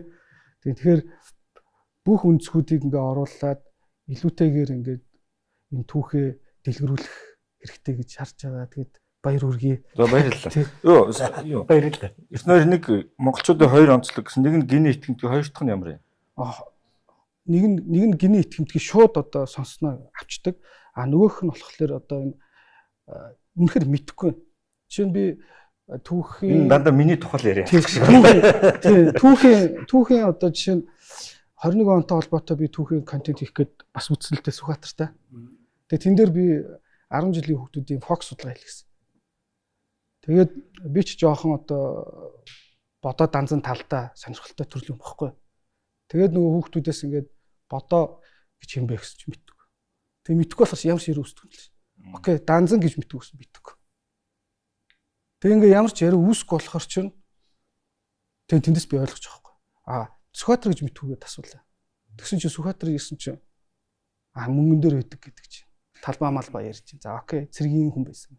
Өөр гэсэн чи арх ууш тамхитдаг хүн үү? Ингээд болоо. Өөр ямар ч коммент гарч ирэхгүй шүү дээ. Тэнд ингээ ангид сууж хогт үзсэн. Мөрөд тоглодог гэхгүй. За тэрийг ч мэдхгүй тий. Тэгээд буцаад одоо эндээс юу харж ирж байгаа гингууд мэдхгүй байгаа зүйлийн талаар ярилцсан гэж бол байтгүй юм байна л да. Тий. Тэгэхээр бид нар одоо түүх ингээд ярихлаар түүх чинь бас дахин бичигдээд маш их процессуудыг туулдаг ийм зүйл юм байна шүү дээ. Одоо өмнө нь үнэн гэдэг ихтэй явж исэн зүйл тодорхой хугацааны дараа ингээд шинэ баримт гарч ирээ өөрчлөлт ингээд явцдаг. Тийм. Тэгэхээр бид нар бол яг тэр ийм явцын үе дээр явж байгаа. Ихсэн хэдий ч гэсэн бас тодорхой ийм түүхийн зүйлүүдийг ингээд нийгэм рүү өгч чадвал нийгэм өөрөө их гоё сэрэгдэм байна. Тийм болохоор одоо түүхт одоо жишээ нь танаа подкаст байна. Эсвэл одоо од мөндргээд ч юм уу тодорхой хүмүүсийн санаачлагаар гарч ирээл бааварган түүх ч юм уу те ингээд энэ зүйлүүд ингээд харахад маш хүчтэй нийгэмд юм үр өгөөж өгч байгаа юм шиг санагдаж байгаа. Магадгүй энэ нэвтрүүлгүүдийн дараагаас одоо тодорхой хугацааны дараа гэхэд бол маш өөр юм үе гарч ирэх юм байна гэж харж байгаа. Бодоогийн гэрт амьдарч исэн ядуу сурагч маань үнийг хоошоогоо сургууль явахад нь нөлөөлсөн хүн тэр тамчинаас гадна бодоо штэ. Тэгэхээр тэр хүн чинь айгүй тэр бодоогоо дагаж явна. Бодоогийн шавьлах гэсэн үг болчихж байгаа байхгүй. Гэдэг ч юм тэр харьцаа. Тэгээ ягаад чоолсон бүгдээр тулсан хэрэгт оролцолтонгууд нь Жанжин Сүхбаатаргүй чи хөөе хөлийн зэрэг байгуул гэд хил рүү хөөгөө явуулчихж байгаа. Хүрээнд байвал толгойгоо цусчих гэдэг шүү дээ. Тэгээ хоёулаа бас нэг нутгийн хоёр байдаг. Тэгээ Сэцэн хааны хоёр. Хоёулаа эрхүү цуг бас тэр хоёр ч өөрхийн ус зовлон жаргалаа хуваасаа хоёр л байгаа шүү дээ. Мосоо ядуу оюутнууд цуг бахараа жигтэйхэн найзлар болдог. Тэрнтэй адилхан юм болсон байгаа. Дөрвөөсөө хамт байж байгаа ороод ирсэн хоёр шүү. Тий, тэгээ одоо өөрхөн муу найзыгаа харсаар байтал хэрэгт хийчихэлтэй юмсаа хийж олонний түнээс талт тэнд ийшээ хөлийн зэрэг байгуулад иргээд хөөж явуулаад тэгээ тэрүүгээр мань хүнийг бүгдээр тулсан хэрэгээс мултлаад аваад хүлчлээ. Германд үйлдвэрлэв. Эрүүл мэндэд чанарыг Denk Farm. Сайн ингээд 2 3 хоног ингээд нөгөө нэвтрүүлэлт орооч гэдэг юу авсны дараа ингээд түүхийн подкастуудыг сонслоо. Тэгээд түрүүн нөгөө чулуун бэлгийн хэлдэг те түүхчд сэтгэлгээ өөр гэдэг дээр ер нь түүхчд маань ямар боловсрал хаана эзэмшиж юуг их сурулж болгосон юм бэ гэдгээс л тэр хүний харах өнцөг нь тэгээд тэрийгэ буцаад илэрхийлэл нь одоо шийдэгддэг юм байна гэж хараад. Тэгээ би Отгонбаяр подкастыг ингээд ер нь бүр анханаас нь ингээд би зөвлөлт холбоод үүсэлээ боловсрал тэгээд жишээлх юм бол гээвцэн түүхүүд гэхэр ингээд сонин юмнууд ярьдагтэй. Магадгүй би зүгээр өөрийнхөө сонирхлоор ч юм уу тэр сонин юмнуудыг зүгээр олоо сонсцсон байдаг байж магадгүй л дээ. Нөгөө жишээлх юм бол Отгонбаяр ярьжсэн ш нь нөгөө богд хаанд нөлөөлөхийн тулд наан нэг эмхтэй байд юм а. Тэр эмхтэйгээр ингээд амжуулаад яах юм бол бас нэг хүрэх боломжтой энэ төр гэдэг. Тиймэрхүү тийм нэг сонин одоо ноёдын намын талаар ч юм уу те ийм сонин юунуудыг хаанаас одоо Отгонбаяргаа олж уншиж тэр одоо гээвцэн түүхүүд гэж өөрөөр хэлэх юм бол тэр яг энэ албан ёсны түүхүүд дотор байхгүй зүйлийг л яриад нь шүү дээ те. Тэр тэднийг хаанаас их сурулж болгож олж уншиж тэгж өөр юм шүүсэн болоо гэж бодоод.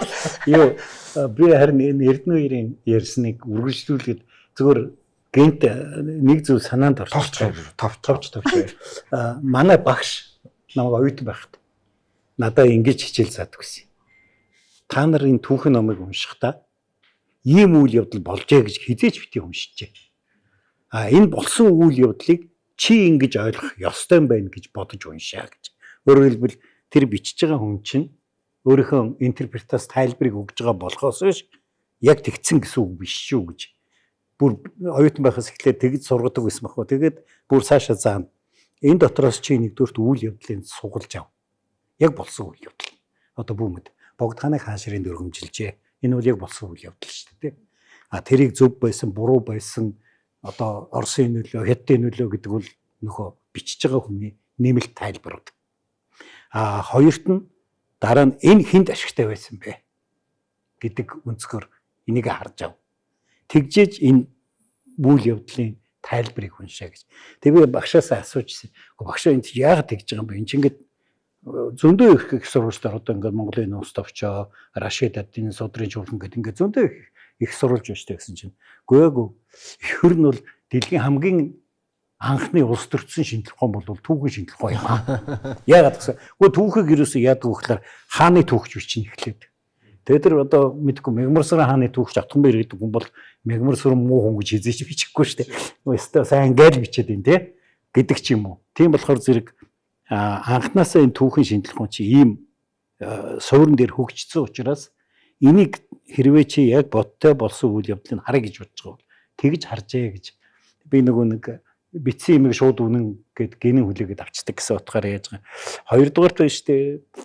Ариун бэлгийн асуултанд хариулахад энэ чуулган нэг тийм амар энэ тэнд байхгүй одоо юу гэдэг би нэг хаан нэгтэйгээс маш нууц архив ухчаад та нартай хуваалцаад байгаа юм бол байхгүй. Зүгээр яг өгөхлөөр түүхэн үйл явдлыг уншихтаа болж игэл нөгөө эсрэг тэсрэг байр суурнаас нь унших хэрэгтэй байхгүй.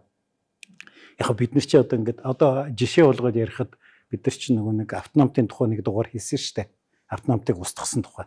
Тэгээ одоо бидний ойлголтоор бол ингээд нэг хэдэн урагш ноёд гарч ирээд тэгээд нэг амар залтай хятадын амбан байжгаад тэгээд тэрнээс мөнгө аваад ингээд автономтоо устгаад тэгээд ингээд явцдаг штэ тий. А гэтэл тэр чинь нөгөө хятад их сурвалжууд дээр юу гэж бичиж байна. Гээд тэгэхээр тэнд чинь баг их гоё адал явдалтай кино шиг юм болж эхэлж байх жишээ тий. А Орос их сурвалж дээр Хятадаар уншд юм уу та?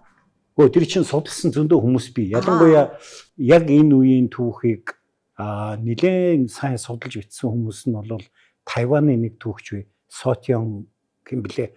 Сотьен Лён гэж. Тэгтээ тэр хүн 1950-ад оны үед Хятадын гадаад яамны архив өөрөөр хэлбэл нөгөө Тайван руу гараад явцсан архив дээр суугаад тэгээ тэр үед ингээд хоорондоо солилцож исэн бичиг баримтуудыг судалж бичсэн юм баггүй. Тэрийг уншихаар их сонин дүр зураг гарч байгаа. Тэгээ ч бас нэг зүгээр ч нэг тийм мөнгө төгрөгийн асуудал огт яригдаагүй их олон үйл явдал болсон ч гэдэг юм. Тэгээд ингээд таллаас нь аваад үзэхээр тэрийн дотор чинь айгүй сонин юмнууд гарч эхэлдэг байхгүй. Тэгээд одоо тэр богдын дэрэгдэх эмэгтэй гэдэг байгаа сэдв чинь бол 1907 онд үлээ Чингуан хандд орж Ванчмэний бараалхалтанд Бээжин ороход нь Оросын элчин сайд Бокотил хоол өгöd. Тэгээд Чингуан хандд орж та нар богдтой ойрт гэдэг. Одоо богдтой яаж ойртох вэ гэсэн чигөөд шанзваар нь дамжиж ойртож болно. Эсвэл нэг хүүхэн бий тэрүүгээр дамжина гэж. Тэгээд нэг Оросын элчин сайд чинь тэгж гинэ гэд нөгөө төв рүүгээ бичээд болсон. Тэр нь Оросын гадаад яамны архивт хадгалагдаад үлдсэн ийм баримттай. Тэгэхээр зэрэг тэндээс эхлээ хөөдөг байхгүй. За энэ юу хүн бэ?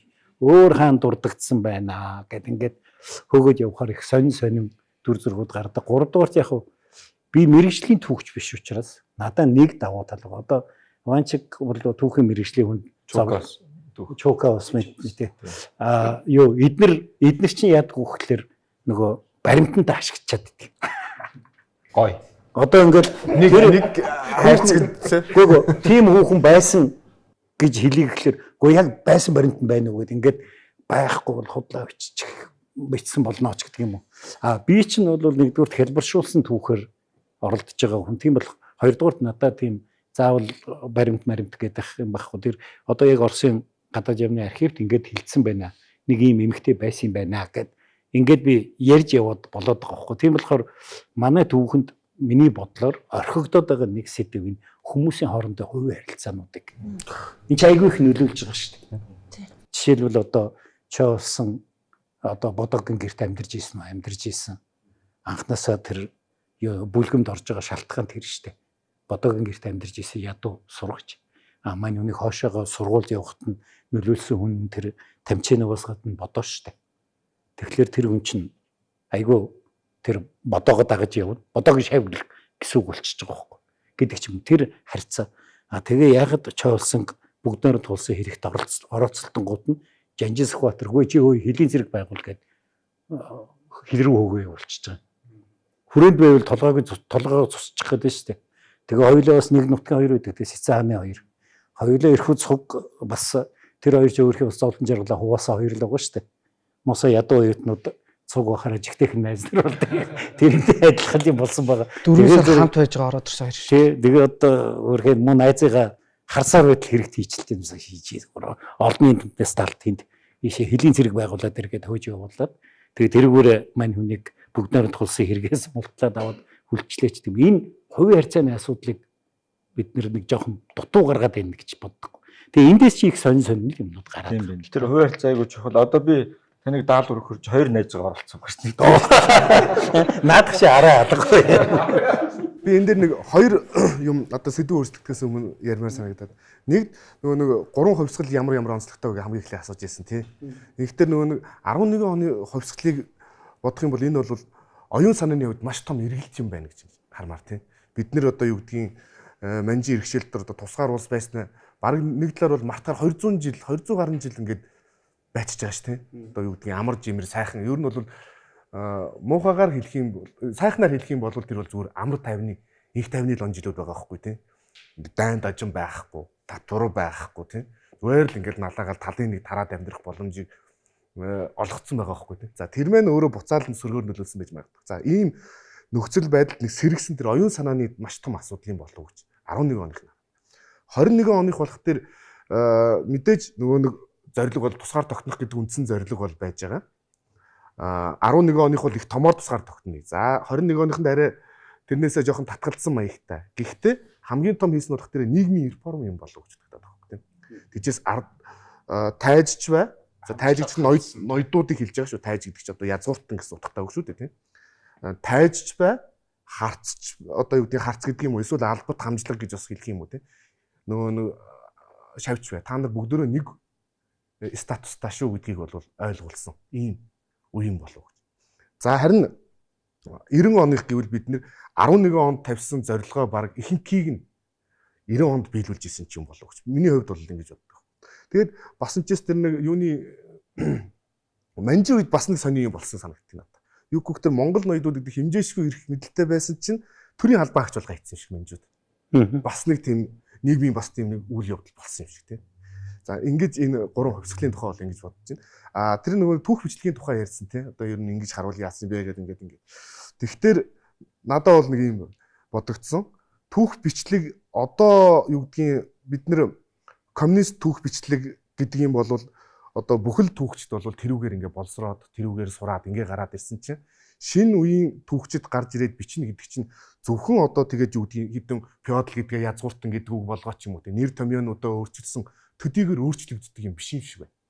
Дахиад шинэ түүхч байна өөрөө эхлээд болсрох хэрэгтэй.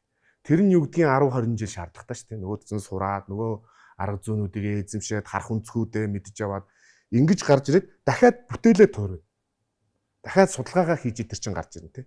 Ингэхтэр бол 20-30 жил бол зүгээр л урсаж явсны эцсийн үр дүнд нь орчин үеийн одоо нөгөө өөрөөр харсан нөгөө ард түмний хүсэд байгаа тэр бүтээл чинь 30-40 жилийн дараа гарч эхэлдэг юм шиг байна. Одоо бол би тэгж бодоод байгаа л эхнээсээ ер нь гараад эхэлсэн энэ сүүлд гарсан ботууд бол бас ер нь бол дэвшилт нэлээд их дэвшилт гэж бодож байна. За магадгүй энэ маань дахиад 10 жилийн дараа гараад ирэхэд дахиад шинэ ур чадварууд эзэмссэн түүхчд маань дахиад өөр юмнууд олон талаас харж ингэж бичих болов уу гэж ингэж бод. Ванчгийн бүтээл нэг 20 жилийн дараа. Гэхдээ түүх алсрах тусмаа тодордог их сонин шинжлэх ухаан багхгүй. Ойрхон байх тусмаа тодорхой биш байдаг. Яг гэвэл архивын бичиг баримтууд ил биш байна. Хүн намд байна. Хүн намд байна. Одоо жишээлбэл 90 он Баабар нэг юун дээр жиргэн дээр хэлсэн байсан л да. 90 оны түүхийг одоо ингээд тэр үед байсан та нар бичихгүй мүү гэд нэг нөхөр тэгсэн чинь үгүй бид нар тэр үед байсан бид нар тэр үйл явдлын нэг хэсэг байсан учраас наадах чинь түүх биш бидний дуулсамж болчих юм аа гэж. Өөрөөр хэлбэл яг тэр үйл явдлыг одоо би бол тэгэл тэр үед гадаад юмны ажилтан байсан би тэр өнцгөөрөө харна. Баабар өөрөө оролцоо явж исэн нөгөө өнцгөөр харна. Тэгээ би тэрийг харж исэн өнцөг өөр байгаа штэ. Тэгэхээр зэрэг тэр хизээ тодорхой хөхлөр нөгөө архивын бичиг баримтууд тодорч гарч ирж яах юм шиг байна. Тийм болохоор зөвхөн ер нь бол би нэг юмд бол харин ерөөсөө санал нийлдэггүй. Одоо яг ингээд нэг сайхан цэвэр үнэн түүх хизээ нэгэн цагт бичигдэн гэж. Тэр бол хизээч байхгүй гэж боддог. Тухайн үеийн үйл явдлуудын нөлөө байна. Баримтууд нь төдийлөн тодорхой биш юмнууд бас байна тий. Тэгэхээр зэрэг түүхийг бичээл явуулах хэрэгтэй юм шиг. Зөв байна уу, буруу байна уу? Тэгээд дараа нь тэрнээс шиг ингээд нэг өдөр нэг хүн бүх бичиг баримтад гартаа оруулж агаад яг 100% одоо үнэн түүх бол бичнэ гэвэл тэр бол худлаа юм шиг. Түүхчин нэг сони юм нэг түүхчин буцаад нэг субъект нь өөрөө буцаад объект болчдөг нэг тийм сони шинжлэх ухаан шүү дээ тийм. Одоо Отгон Баяргаа гэж хүн одоо ингээ юм бичээд байлаа тийм үү. Тэгтэл чинь яагаад ингэж бичсэн юм бэ гэдэг дахиад нөгөөд чи өөр баяр судлаач үсгэнэ шүү дээ тийм. Судлаач үсгэнэ. Тэгж одоо магистрийн хамгаалаад эхэлсэн. 10 жилийн дараа. Тэгэхээр Отгон Баяр судлаачийн намтар гэдэг. юм. Тэр яг бидний хийж байгаа бичсэн байх гэдэг. Тэгээ бидний хийж байгаа ажил чинь бол юу вэ? Бидний ярьж байгаа юм юу вэ гэхээр түүх гэж нэг юм байгаад байна. Энд олон нийт гэж байна. Бид хоёр нэг саяхны дугаар дээр амар амбицтай мэдээлэл хийсэн шүү дээ. Та нар санаж байгаа бол дугаар болгон докторийн диссертац шүү гэсэн шүү дээ. 100 одоо өнөөдөр 100 дахь диссертац хийдэг болчихё гэж бодож байгаа. Оролцогч Норман бас манай подкастын бүх дугаарыг үздэг. Тэгээд өнөөдрийн нэвтрүүлэгтэй холбоотой өөрийнхөө бодол саналыг хэлээ. Өрж оролцсооснд баярлалаа. Орноос шууд л усаад ирлээ. өөрчлөлт болохоор. Тэгээ энэ сайхан одоо подкастыг яг эхнийхэн дугаараас нь болоод ер нь баг нэг ч алгасаа үз. Тэгээд урьж оролцуулж хагаад маш их баярлалаа баяртаа. Тэгээд цаашдаа бас илүү сонирхолтой түүх бас биднэрт ярьж ойлгуулж одоо хэлбэршүүлээд ярьчихаар одоо гоё юм бэ. Гоё үед юм байна. Бид нар чинь тэр болгон ном уншиж байгаа болчиход байна шүү дээ. Дээр нь зарим нэвтрүүлгүүд бол хэцүү шүү дээ. Түүхтэй байдлаар ярьдаг, ойлгох гэж оролддог. Тэр яг манайшийн толгоос орж байгаа байна. За одоо миний хувьд бол монголчууд одоо ингэж ярианы сонсож байгаа. Манай монголчууд маань геополитикийн асар их юутэй хүмүүс юм байна.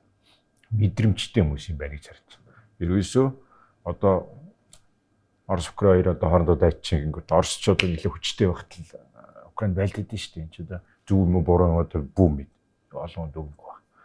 Гэтэл манайх нэг ус сүрж хахад тэн дээр өөрсдийнхөө одоо архичтай зөвхөн тогтнолыг олж авсан байна. Гэтэ бас 11 оны хувьсгал бидний нэг одоо нэг манга байгаа шүү дээ хятад те. Хятадд дургу гэж нэг тэр үзэл дээр бас жаахан тулгуурлаж бас тий одоо гал нас өрдөгцсөн байж магадгүй гэж боддог байхгүй. Ягаад гэвэл энэ чинь нэг улсын бүрэлдэхүүнд хоёулаа багтчихсэн гэсэн үг шүү дээ тий. Одоо маань. Тэр чигийн одоо нэг шинжлэх бодлого ч бай ямар нэгэн байдлаар одоо монголчуудын дургуслыг хүргэх тий. Одоо ер нь манжууд гэхээсээ илүү бараг хятадуудад дургу байсан нь одоо яг 11 оны хувьсгалын бас нэг олон зурчил байж байгаа. Тэр чинь нэг нийлээд нэг том одоо гал болж байгаа шүү дээ тийм ээ. Бэйшин болов гэж би боддгийн. Тэгэхээр одоо мэдээж 2000 жилийн түүхэндээ ямар нэгэн байдлаар одоо түүхэндээ эвтэй найртай байсан юм бол байхгүй. Одоо бол яг сайхан гадны харилцаа өгцөө орчих гэж хаалаа. Тэгээд одоо энэ бүх түүхүүд 11 он, 1921 он гэдэг бүгдээрээ түрүү юу гэх Түмэр доктор хэлдэг шиг хүн холбоотой. Нэг нь салчих юм бол нөгөөх нь байхгүй. Ийм зүйл гэж би одоо миний хувьд бол би бодож явдаг. Тэгээд одоо түүх нэлээд сонирхож уншдаг байсан гэхдээ одоо та хоёрын буйнаар одоо бүр илүү их түүхийн өргөн мэдлэгтэй болж байгаа. Тэгээд амжилт хүсье. Мэргэн сайд Агдам буугийн амар сангийн тэргүүн түүхийн ухааны доктор Отгон Баярыг Монголын гээгцэн түүх цовруулын шин дэвтэр болох Монголын гээгцэн түүх 3 ном хэвлэгдэн гарч уншигч таны гар дээр хүрч байна. Их түүхээ судалж эрдэм мэдлэгээ зузаалцгаая. Ер нь энэ подкастын ач холбогдол юу вэ гээх Монголын гээгцэн түүх гээд альва үндэстний улсын түүх бол дандаа одоо гадаад харилцаатай, бүс нутгийн интеграцтай тэр олон их гүрнүүдийн геополитикийн бодлоготой тэдний мөхөл сэхэлтэй одоо холбоотой. Ясан юм дээр болохоор юу вэ гэхээр би бол одоо илүү нэг худалдааны чиглэлийн хүн учраас нэг олон улсын худалдааны түүхийг илүү сонирхож судалдаг байхгүй. За энэ далаа тэнгисийн их нээлт шин төвүүд нээх бол цэвэр Монголын их гүрний уналттай. Бага Азад Османы эзэнт гүрэн гарч ирж торгоны замыг маш өндөр татвараар боомлсны нөлөөгөөр шин төв нээгдэж Америк, Австрали одоо Латин Америк улсууд бий болох, Британи, Голланд, Францын одоо далайн эзэнт гүрэн бий болох энэ үндэс суурийг тавьсан. Тэгэхээр энэ нөгөө дандаа бие биендээ нөлөөлж дээ. Гээгцэн түүхийн хамгийн том ач холбогдол нь юу вэ гэхээр энэ бүс нутгийн интеграц, олон улсын харилцаа, их гүрнүүдийн уналт мөхөл сэхэлтэй Монголын түүх хэрхэн холбогдсон бэ гэдгийг бол хамгийн түрүүнд одоо хэлбэршүүлсэн байдлаар олон нийтэд хэлж байгаа энэ ач холбогдол. Хоёрдугаарт одоо Отгон Баяр доктор бас түрүүн хальт хэлнэлээ. Манай одоо үндэстнийхээ түүх, улсынхаа түүхийг харахаар үйл явдлууд явагддаг хөөх. 1924 онд одоо үндсэн хуулиа өөрчлөө бүгд найрамд тул соллоо моллоо гэл. Тэнгүүл намын тэтгэр хурлын ингэнгүүт ясам дээр хүн байдаг. За данзан аваачаа буутсан гинлээ гэдгээс ард нь нарийн хүн байдаг. Зүгээр үйл явдал нь яваад идэг. Энэ бол нөгөө коммунист түүх үйлчлэгийн хамгийн том алт хөөх. Яг тэгэхээр түүхээс арилгах ёстой этгээдүүдийг илтгэл нь яваад байгаа мөртлөө илтгэлийг уншсан этгээд боловсруулсан этгээдүүд нь байдаг. Тэгэхээр энэ гарч ирэх хэрэгтэй. 3 дугаар түрүүний миний бас хэлэх гээд байгаа зүйл юу гэхээр Монголын түүх хүчлэгт энэ мөнгөний, санхүүгийн, эдийн засгийн уул мөрийг тодруулсан зүйл ерөөсөй байхгүй. Надаа энэ 21 оны үйл явц айгүй сонирхолтой байдаг нь юу вэ гэхээр 1919 оны 12 сараас эхлээд 1921 оны 2 дугаар сар хүртэлх үйл явцыг санхүүжүүлсэн этгээдүүд надад маш сонирхолтой байдаг. Ер нь бол мөнгө бол 21 он гараад 2 сар 3 сараас эхлээд орж ирж байгаа болохоос энэ нэг жил гаруй хугацаанд энэ үйл явцыг чинь хэн санхүүжүүлсэн бэ? Ард нь хэн байсан юм бэ? Яагаад тэр данзан эднэр чи Швейцар руугаа хөгжих гээд байсан юм бэ гэдэг энэ маш тодруулах ёстой зүйл байна. Анхандаа анхандаа юу вэ гэхээр ер нь бол 28 он хүртэл энэ Монгол Ардын нам, Монгол Ардын хувьсгалт нам дотор чинь хөрөнгөтний үзэл санаатай этгээдүүд нь давуу байсан учраас тэр хүүхдүүдийг гадагшаа явуулчих. Тийм ээ. Тэгэхээр одоо энэ дээр нөгөө богдын одоо тэтгэн боожуулсан залуучууд яг үндсэндээ ягаад тэгэхээр 11 оны хувьсгалын үйл явцын одоо ямар нэгэн сайн ч юм уу муу ч юм уу хувилбар бол 21 оны хувьсгалын үйл явц. Тэрний дараагийн үйл явц байгаа даа шүү дээ. Тэгэхээр энэ бол 28 он хүртэл Жавзан дамын өсгөн боожуулсан залуучууд энэ үйл явцыг бол гартаа атгаж ирсэн гэдгийг нэлээд сайн тодруулаасаа гэж боддог. Одоо нөгөө хятадууд бол тэгж байна. Вьетнамд ялангуяа одоо түүхийг яг салбар салбарын этгээдүүд би бол мэдээж худалдаа эдийн засгч биш л дээ. Худалдааны чиглэлийн учраас өөрийнхөө мэрэгжлийг дүгийлэхийг бодно. Жишээлбэл би Монголын түүхийг яаж хуваах вэ гэхээр торгоны зам энэ Төв Аз болон одоо дотоод Азад Хятадд бүрэлдэн бол боожж байгаа үе гэж нэгдүгээр үеийг аав. Энэ хүн улсаас эхлээд одоо түргийн өмнөх үе хүртэл явдаг баг. Тэгээд дараа нь болохоор торгоны зам бүрэн тогтворчж байгаа үе.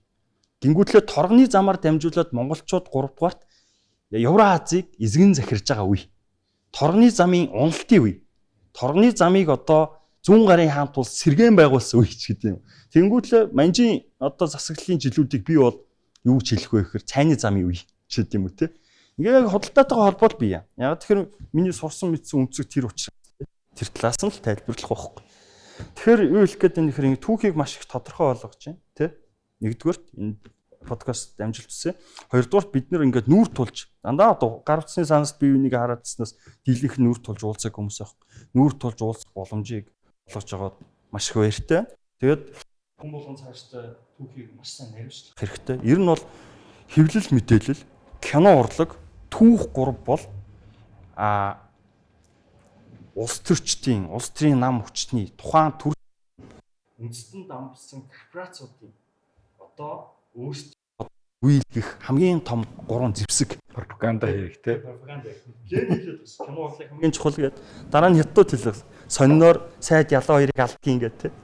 Түүх ч гэсэн энэ дээр ашиглагдж байгаа гэдгийг бид нар аюул сайн ойлгох ёстой. Тийм учраас бид одоо өөрсдийнхөө үндэстний талаас яаж ашиглах вэ гэдэг асуудал байгаа даа шүү. За баярлалаа. Ер нь төгсгөлөө хийж явах шиг байна. Би төгсгөлөө бас юу нэг зүйлийг хэлэхэд хин мегаватер бол их олон дугаар дээр над эдийн засаг гэдэг юм их ярьдаг шүү. Ягаад тийшээ дай хийж байгаа ардталт нь энэ мөнгө нь байсан шүү дээ гэдэг. Тийм болохоор энэ бол бас нэг том чухал сэдв. Энэ чука болохоор манай подкаст үзэд дандаа хэрэлдээ сууж идэв шүү л дээ. Тийм юм бол байхгүй. Гөө ер нь шүү дээ. Тийм би тамид подкастыг үздэг зүгээр нэг юм 2 4 өддөг шүү дээ. Одоо жишээл нөгөө ТV-ийн Монгол комент шүү дээ. Үл мэдэх их мэдэх гэ тий. Нэг нь байнгаар нэг нь асуулт асуудаг. Тэгээд түүхийн хөлбөр гэдэг байхгүй. Их мэдэх үл мэдэх гэдэг. Гэхдээ манай өдөрч байгаа ядар учраас нөгөө бидний асуугаас ихсэн юм ингэж хөндөж асуудаг. Тэр утгаараа тийм их сонирхолтой бас даган байсаа суугаад тэгэл бас нэвтрүүлэг нь унчих шүү дээ тий. Тэгэхээр би нөгөө бас шинэ хэлж байгаа яг чи миний асуултыг асуудаг учраас бас их нэгдүгээр сонирхолтой. Хоёрдугаар би яг автомобиль докторыг ингэж үнэлдэг байхгүй нөгөө өөрөө дипломат хүн олон улсын харилцаанд өөр бас эчин энтрээр явж исэн улс төрийн том албамжуулалт хийсэн учраас нөгөө юмны цаана өрнөж байгаа өшгөний цаана өрнөж байгаа логикийг нэгдүгээр тэр өнцгөр харж чадах шиг байна. Түүх мөнгнээр дамжин одоо юу гэдгийг босстой ер нь яаж уулзах вэ гэдэг чинь улс төрийн асуудал шүү дээ тийм. Босстойр гадаад барьсан. Хоёрдугаар тэр нөгөө хил устдаа боловсралтай учраас яг тэр нөгөө барууны бичлэг биш тодорхой кейс дээр юм уу тодорхой хүн дээр зориулаад тэрнээсээ ингээд эдгээрээ том түүх рүүгээ явчихдаг. Манай түүхчдэг бол түрүү нөгөө Дашаравдын хэлсэн шиг ерөнхийгээсээ ингэж энийг өөрөө явдаг тийм. Эхлээд нэг ингээд амар ерөнхий хэмжил дараа нь очихсоор идэлгээ тэр орн нөтгөлт олждаг. Явж яснаа аян цай уудаг байчаа. Тийм тэгэхээр тэр арга зүйн бас өөрөө шүү дээ тий. Жирийн хүмүүст бол тэр нөгөө тодорхой яг хүмүүс тэр юм уу кестер зориулж байгаа тэр юм бол айгүй сонирхолтой. Ялангуяа тэр нөгөө одоо нэг тийм том түүхчлгүүд дээр гардггүй тэр нэг нюансууд байна шүү дээ. Тэрийг хүртэл би хүртэл өөрөө ингээд юу л энэ чинь нэрийгээд ингэж бодгоор тийм үс. Тэр контент талаас бол ийм байгаа шүү дээ. Ийм гингүү царайтай тийм төлөв царай намун хоолоогоор ярин тий. Тэгэхээр хүн ингээд нэг мэдхэд ярианд нуусаад ингээд бүр автах маягтай тий. Энэ нөгөө контент талаас бол энэ чинь айгүй чухал л да. Би нэг асуулт асуух. Тэр 24 энэ асуултан дээр одоо ганц зэрэг нь 24 он байна шүү дээ. 1924 оныг өдөрчил зарим эрдэмтэд гэхдээ би тэр дэмждэг шүү заяа. Зарим эрдэмтэд юу гэдэг вэ гэхээр контр революцч ярьдаг шүү дээ. Хувьсгалын эсрэг хувьсгал. Өөрөөр 1921 оны үндэсний ардсан хувьсгал гэж үзэж байгаа бол 1924 он бол коммунист хувьсгал хийсэн юм аа үндсэн хуулиараа. Тэнд нь мэдээ за одоо Орос морс янз бүрийн оролцоо, мөрөөдүүдийн ч юм уу зөвлөлтөд оролцоо байсан. Тэгэхээр 1924 оныг одоо хувьсгалын эсрэг бас нэг хувьсгал гэж үзэх хэрэгтэй гэсэн нэг тийм. Одоо бүх юм хувьсгал руу оруулах хэцүү баха. Ерөн зөвхөн юу бидний 6 сарын төлөвлөгөөний дотор зөвлөлтөдтэй 1924 оны гэрээ гэсэн дугаар хийхээр төлөвлөсөн байна. Тэгээ бид нар нөгөө 24 оны энд болж байгаа үйл явдлаа нөгөө энэ хонхор доторхоор биш.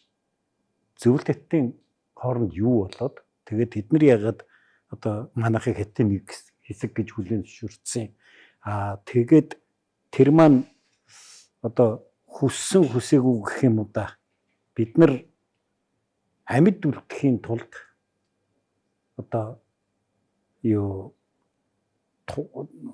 өөр нэгэн улсыг аялдан дагалдахыг албан ёсоор хүлээн зөвшөөрсөн цэгэл гэж би хардаг. Тэгэхээр 24 он хүртэл чинь бол ингээд дотроо хөгжлийн замын тухай маргаан яваад байгаа шүү дээ. Олон хөлбөр явж байгаа шүү дээ. Олон хөлбөр яваад байгаа. Бодоо бол одоо хаант аюу үндсэн хуульд хаан засаг гэж үзээл, данзан бол бүгд найрамдах засаг гэж үзээл те. Ингээд энэ тэмцэл явж байгаад тэгээ 24 онд бол ерөөсөө гинтхэн за боли зөвлөлт маягийн бүгд найрамдах улс гэдэг хөлбөр рүү яваа орчиж штэ. Тэгээ тэрний цааталт нь юу болж байгаа юм гэхээр бид нар ерөнхийдөө гүнзгий шоконд орсон юм байна л гэж. Нэгдүгürt намын даргаыг чинь цааслаа хийчихэж байгаа. Хоёрдугаарт нөгөө өмг төшиг болж байгаа улс чинь чамаг хятадын нэг хэсэг хүлээн зөвшөөрчихөж байгаа тийм. Тэгэхээр зэрэг би бол 24 оны юу гэж хардсан бэ гэхлээр хэрвээ биднэрт одоо ийм сонголт үлдэж байгаа юм бол зөвлөлт маягийн хувилбарыг хүлээж аваад гэхэр хятадын биш болчихж байгаа. Хятадын системийн эсрэг систем болчихж шүү дээ бид нэр. Тэгээ ядахна тийш очиж нэгдэхгүй байх. Ийм тэгээд эн чин төрийн дээд эрхийг ард түмний гарт бариулна гэж бүр анх дугаар үндсэн хуулиндээ бүр зориуд тэгж бичээд байгаа.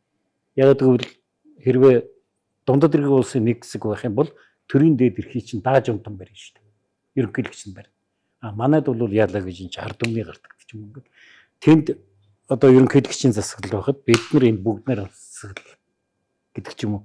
Ингээд нөгөө систем юу анти систем болж хувирж байгаа байхгүй. Тэр нь улаан өнгөтэй анти систем гэж л би хувьдаа харж байгаа.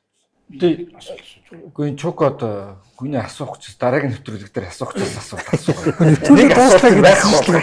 Нэвтрүүлэг дуустал гэрчил яс сандраад нэг ойлголтын дотроо зөрчилдөг зүйл байхгүй юу?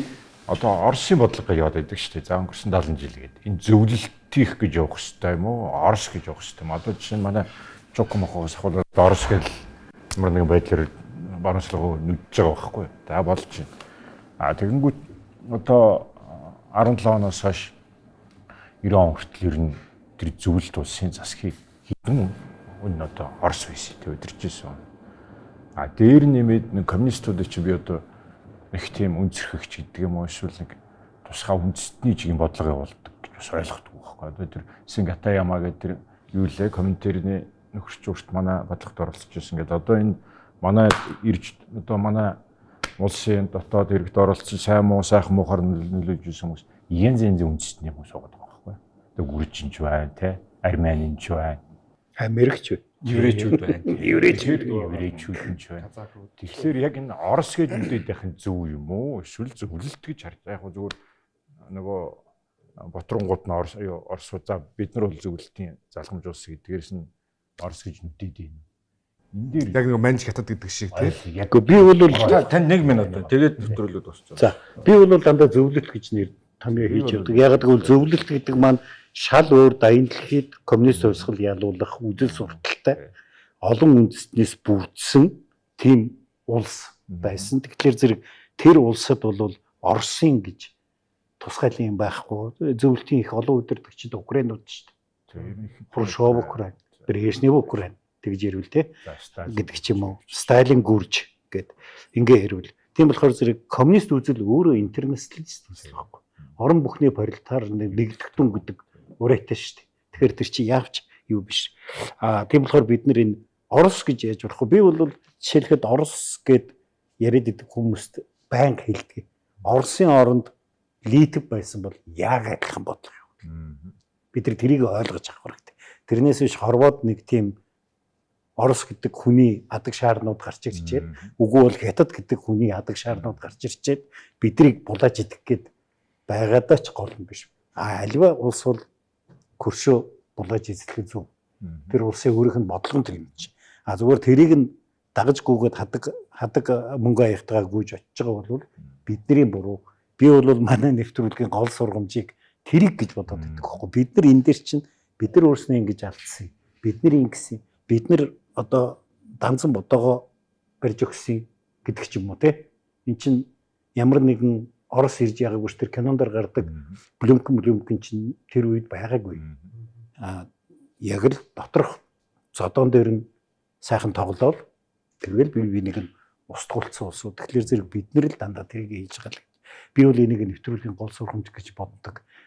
Та их муухай харж цаг их өнгөрцөн юм. Би сайн нэг доктор хамгаалтанд суугаад тэр нэг олон улсын харилцаа нэ.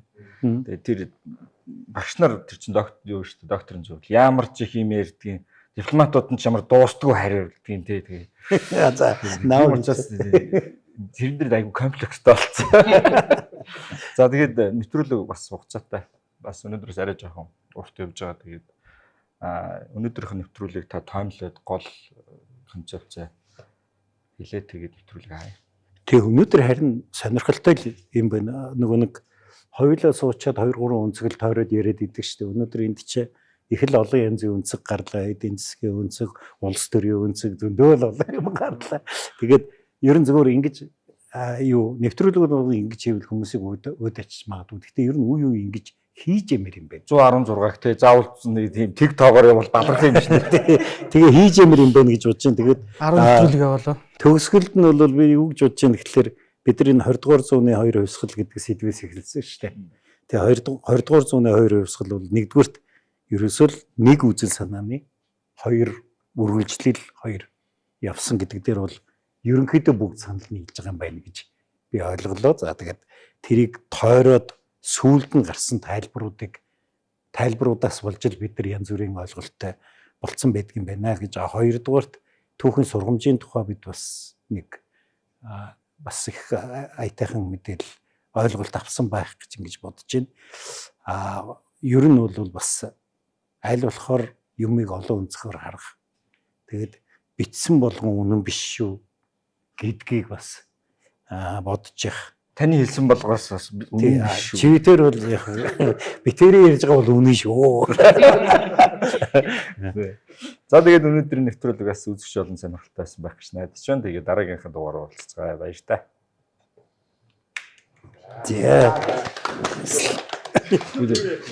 Германд үйлдвэрлэв. Эрүүл мэндэд чанарыг Denk Farm